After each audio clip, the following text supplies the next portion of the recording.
The U.S. Air Force F-22 fighter jets intercepted two sets of Russian bombers off the coast of Alaska on Wednesday morning, one of them coming 8 miles from entering U.S. territorial airspace that extends 12 miles from the coastline. Though the Russian bombers remained in international airspace, Wednesday's intercept appears to be the closest to U.S. territorial limits in recent memory. North American Aerospace Defense Command F-22 Raptors, supported by KC-135 Stratotankers and E-3 Airborne Warning and Control System, completed 2 intercepts of Russian bomber formations entering the Alaskan Air Defense Identification Zone early this morning, said a statement released by NORAD on Wednesday.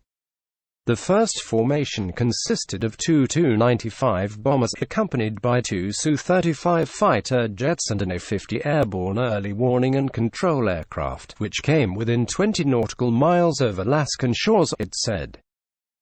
The second formation consisted of 2 Tu-95 bombers supported by an A-50 and came within 32 nanometers, said the statement. The Russian military aircraft remained in international airspace and at no time did they enter United States sovereign airspace.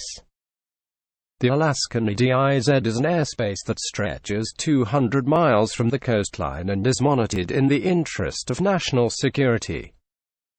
U.S. territorial airspace begins 12 miles from the coastline.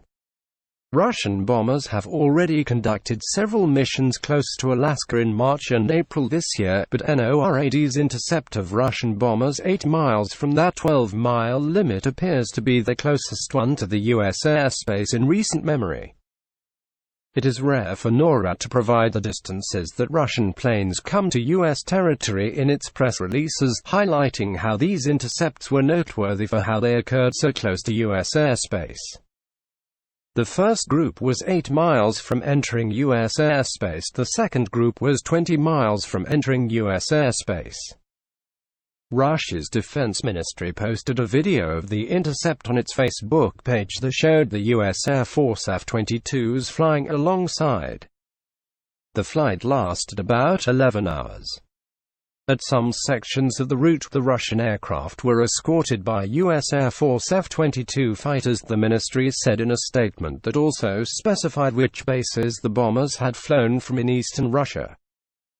It made no mention of how close the bombers had come to U.S. airspace, but did highlight that in May, U.S. Air Force strategic bombers performed flights along the Russian borders 5 times. Russian military planes perform all flights in strict compliance with the international rules and without violating the airspace of other states, the ministry said. Because Russia does not have Tu-95 bombers based in eastern Russia, the bombers are flown there from bases in western and central Russia in order to carry out the flights close to Alaska. Despite the challenges posed by COVID-19, NORAD remains ready and poised to defend the homelands 24 hours a day, 7 days a week, 365 days a year, said General Terence J. O'Shaughnessy, the commander of NORAD and U.S. Northern Command, said in the NORAD statement. On several occasions, we have intercepted multiple Russian aircraft operating near Alaska, and we will continue to do air patrols to protect the approaches to our nations, he added. I offer that level of detail to illustrate the point. We will continue to execute our homeland defense missions with the same capability and capacity we always bring to the fight. That does not happen by luck. It happens because we are taking deliberate and at times difficult measures to ensure we are able to conduct our no-fail missions.